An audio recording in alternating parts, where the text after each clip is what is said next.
Welcome to Family History Mysteries, a podcast that tells the stories uncovered through family history research, the unexpected stories of everyday people. I am an avid family historian who has been compiling my family tree for over 15 years, with nearly 20,000 people recorded in my trees. And please put a review on my podcast. That will certainly help in getting the word out there and creating more listenership. Episode 201, The Poisoner, Part 2.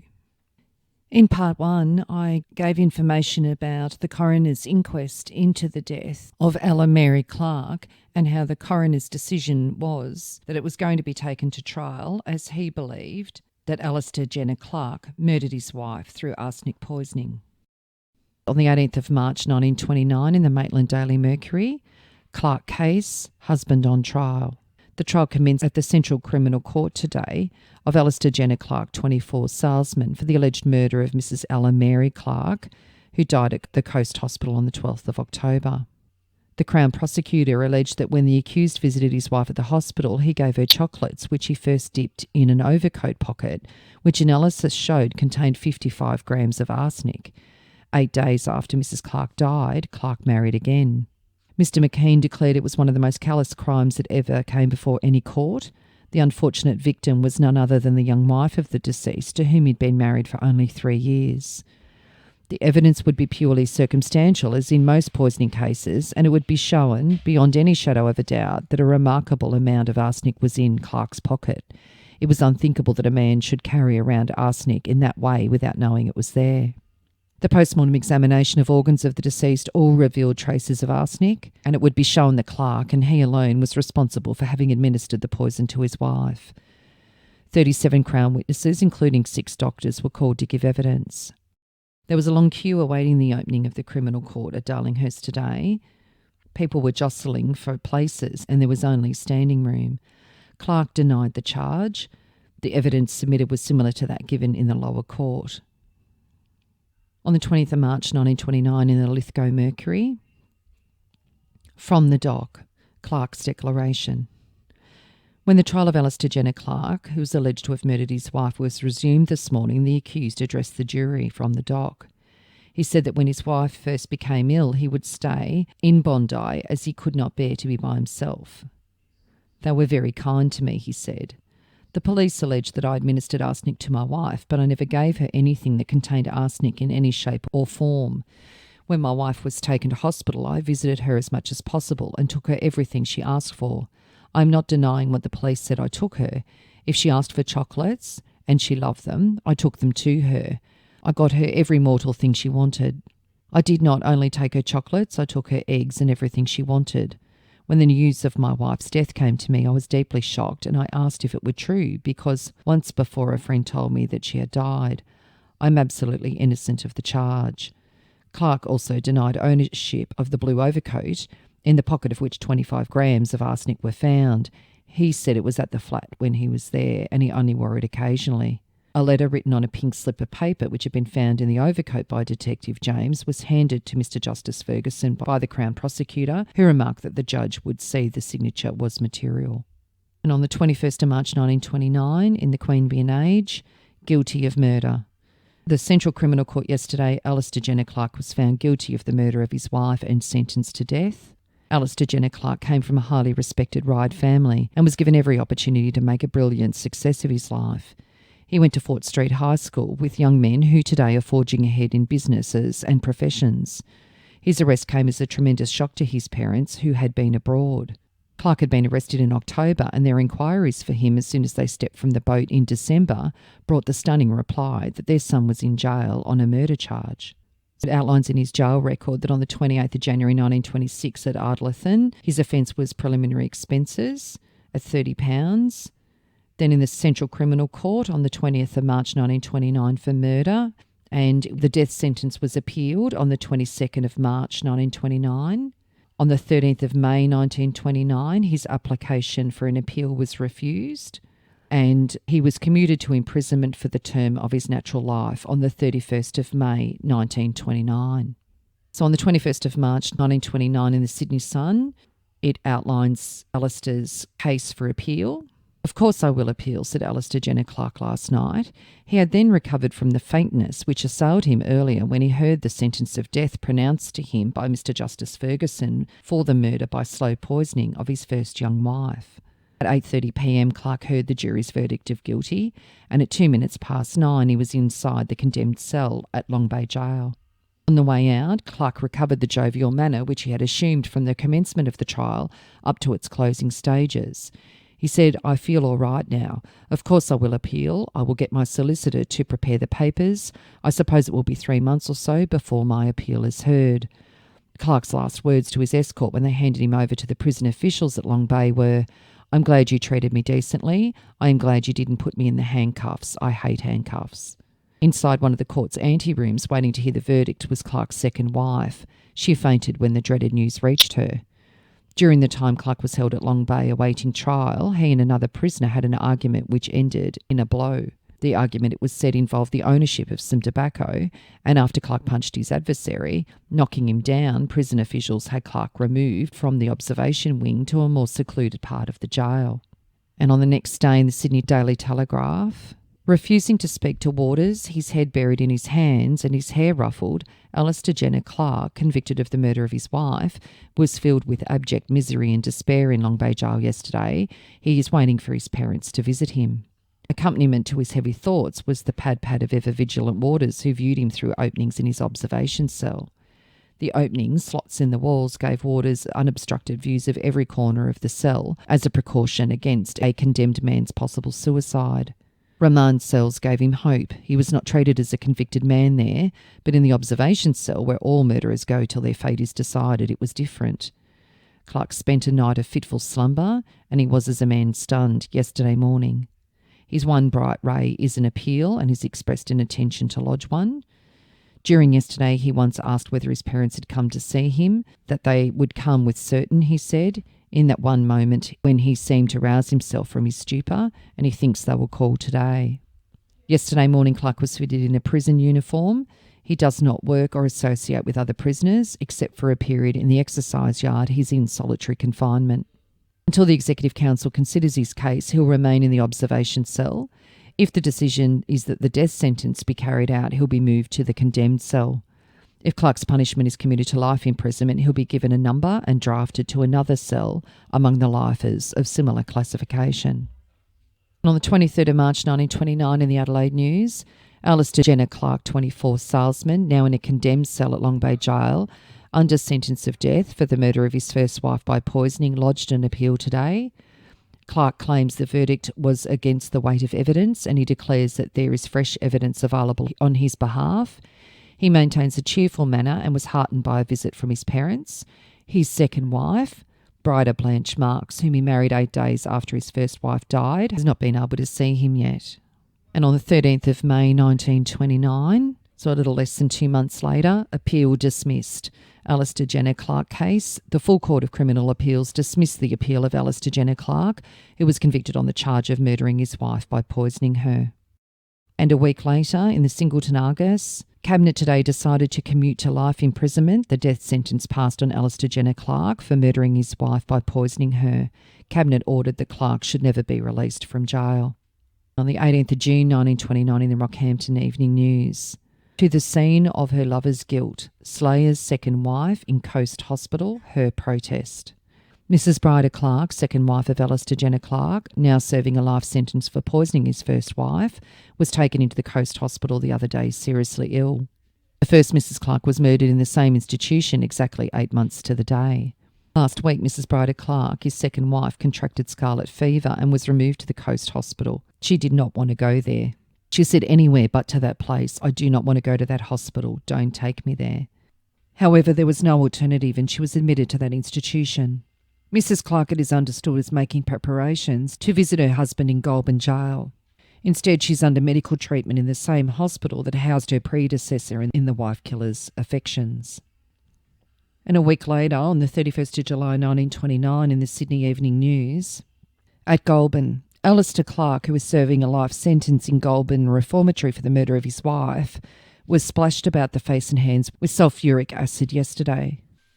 Clark was working in the tinsmith's department when he accidentally knocked over a jar of the acid. He was badly burnt and taken to Goulburn District Hospital, where his condition is reported to be fair. It is not known whether Clark's eyes will be affected. And on the 3rd of August 1929, in the Tweed Daily, Alister Jenner Clark is serving sentence for the murder of his wife, who was at present in the Goulburn Hospital recovering from burns, was attacked by John Harden, a patient in the men's ward today. Clark had made a remark to which Harden objected, and the latter rushed to his bedside. The constable who was guarding Clark, however, quickly overpowered Harden, who was placed in his bed. And 4 days later in the Sydney Telegraph, under armed guard, murderer Clark at Long Bay. Alister Jenner Clark has been brought to Sydney, where medical men are using their skill to save his eyesight. He was quietly brought under guard from Goulburn District Hospital, where he has lain since July the 30th, to the Long Bay Jail Hospital. He was brought to Sydney by train and taken under police guard from Central Station to the waiting ambulance. Under special treatment, it is expected that Clark will recover his eyesight. And on the 20th of September 1932, so a little over 3 years later in the Sydney Sun, murderer's wife asks for divorce from him. A pending suit in which the second wife of a wife murderer who's seeking a divorce on the grounds of her husband's crime was mentioned in the divorce court today.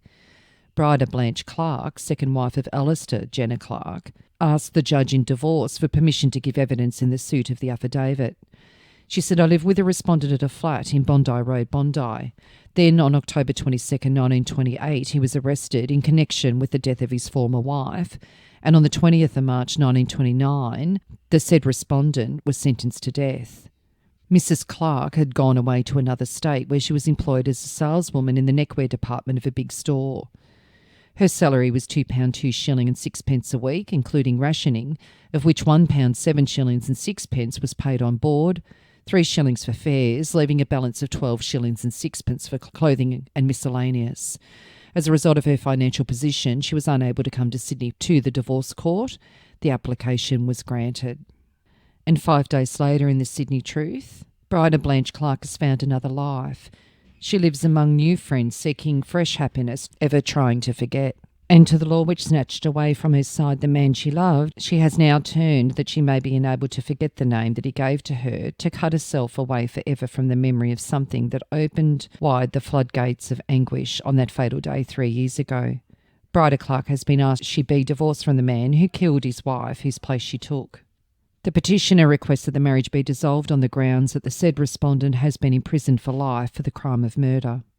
Mrs. Clark is now living in Queensland, employed as a saleswoman by a leading Brisbane firm.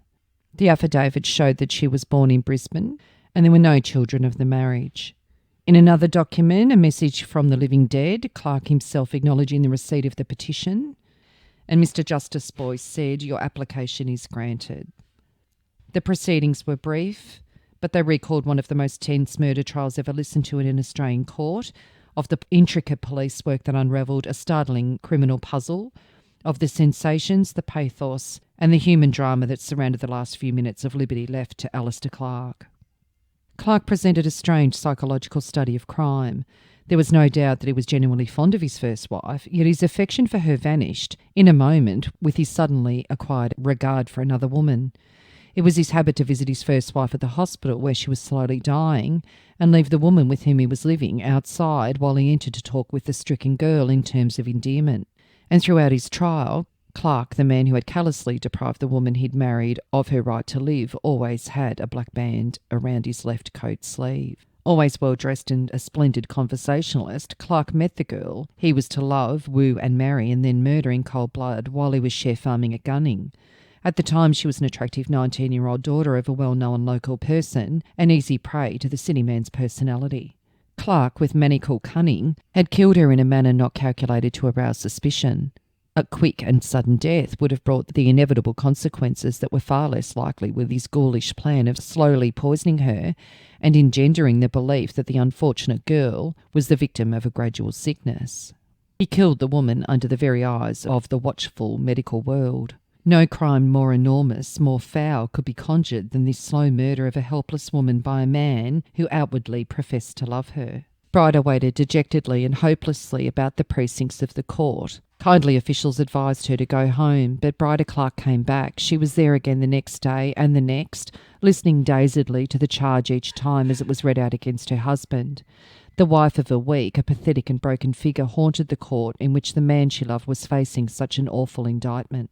The cold cunning in which Clark had gone about his hideous task, cloaking his ghoulish intention with a hypocritical affection for the woman he was slowly killing, amazed hardened police officers, yet no more than did the carelessness that served more than anything else to convict him. How a murderer who had covered his tracks so well in committing the actual crime could leave his clothes literally smothered with arsenic was unexplainable to the CIB men. Clark went the way of most murderers. With his death sentence commuted to life imprisonment, he was incarcerated at the Goulburn Jail, where he still is.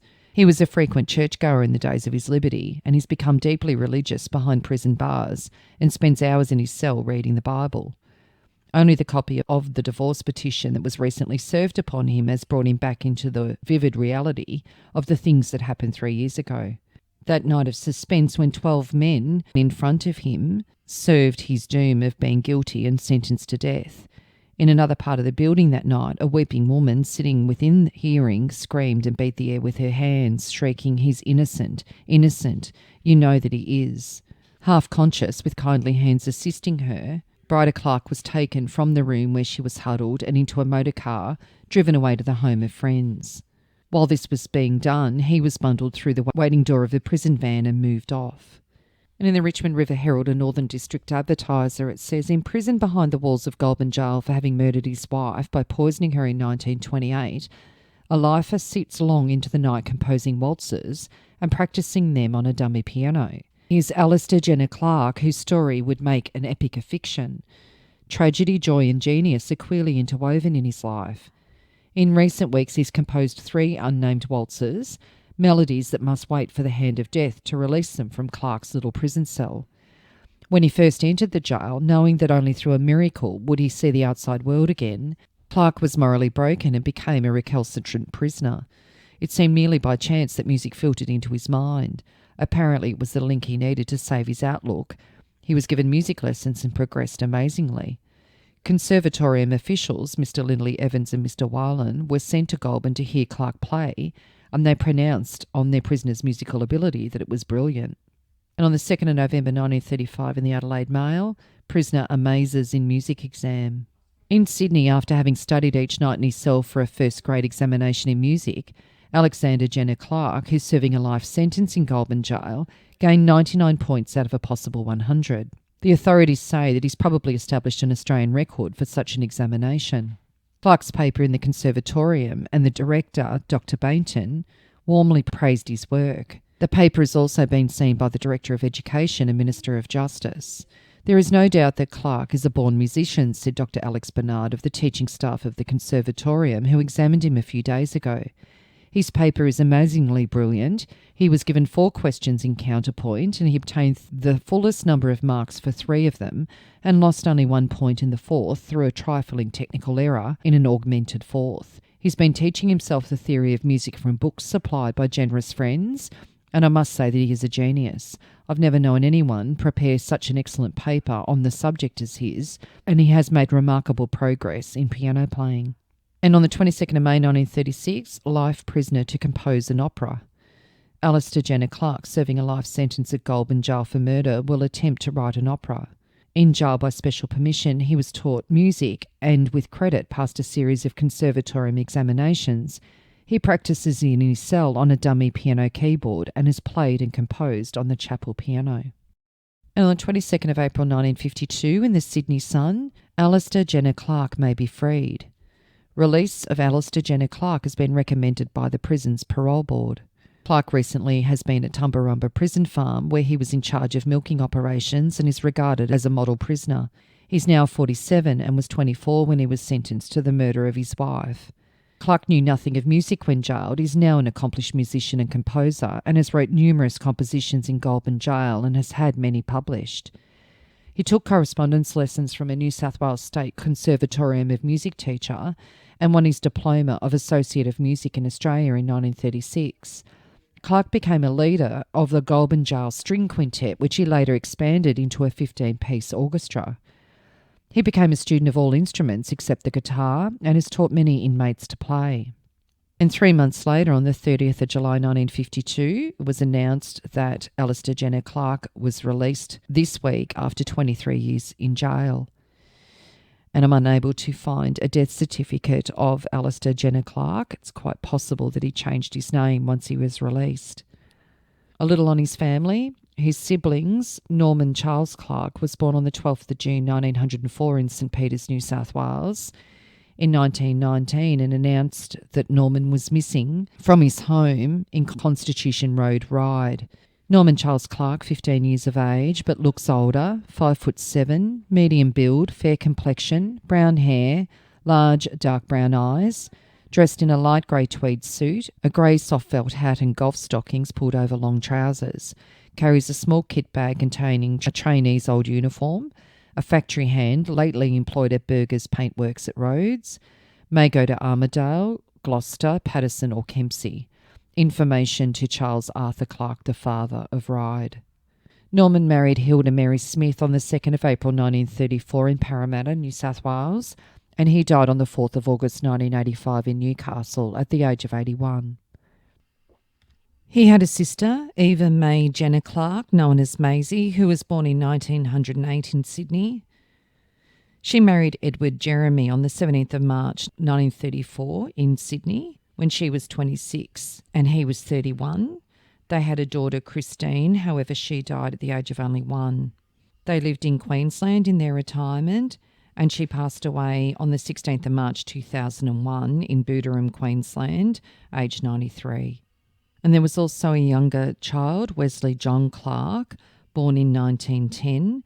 However, I'm unable to find any further information on him, so the assumption is that he died in infancy or childhood. And Alister's children?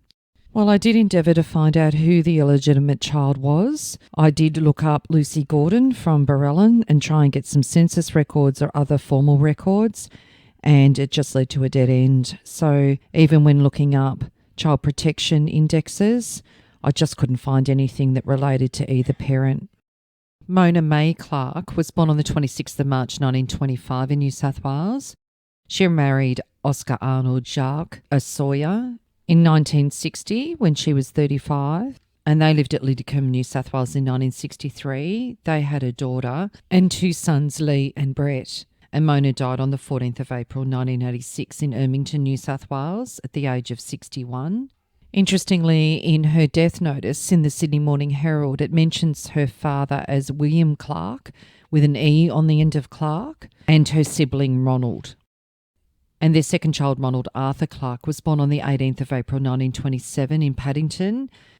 In the 1949 census, he was living in Croydon, New South Wales, and was working as a caster attendant, which is basically putting casters or wheels on equipment or machines. In 1950, it was announced that Ronald had become engaged to Ruth Bray, known as Betty, in Sydney. He married Betty in 1951 in Burwood, New South Wales. They had 2 daughters and a son. Divorce papers were issued by Ronald Arthur Clark in 1963 against Ruth Elizabeth Clark, and Desmond Stewart McAleese was listed as a co-respondent. And then the decree nisi for this divorce was not put through until the 27th of March 1974.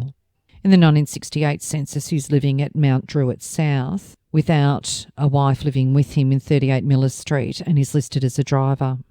He married Gwendolyn Iris Tunks, and they had a son and a daughter. Gwendolyn died in August 1976, and then Ronald went on to marry Betty Jean. It was solemnised at Ballina, New South Wales on the 4th of July 1987. In March 1995, he divorced Betty Jean, and it says that the marriage had broken down irretrievably and there were no children of the marriage. So the decree nisi was issued on the 8th of March 1995. And Ronald died on the 1st of April 2007 in Grafton, New South Wales at the age of 79. And what became of Bridie Marks? Well, she married Burrell John Foe, known as Bud, on the 24th of January 1934 in Queensland when she was 24. so 2 years after her divorce from Alister Clark. Burrell is listed as a process worker where they are living at Sherwood in Queensland in 1949. And Bryder died on the 23rd of February 1994 in Brisbane at the age of 84. She had no children. So this episode is a classic story of how everyday people can go about living their normal lives, and then something drastically occurs like this and their names are heavily featured in the newspapers. If you are interested in sharing your story on my podcast Family History Mysteries, please go to my Facebook page and send me a message. If you would like some assistance in filling in the gaps in your family tree to see what mysteries you solve, please get in touch. And don't forget you can have early access to episodes by subscribing, and you'll also gain access to bonus episodes.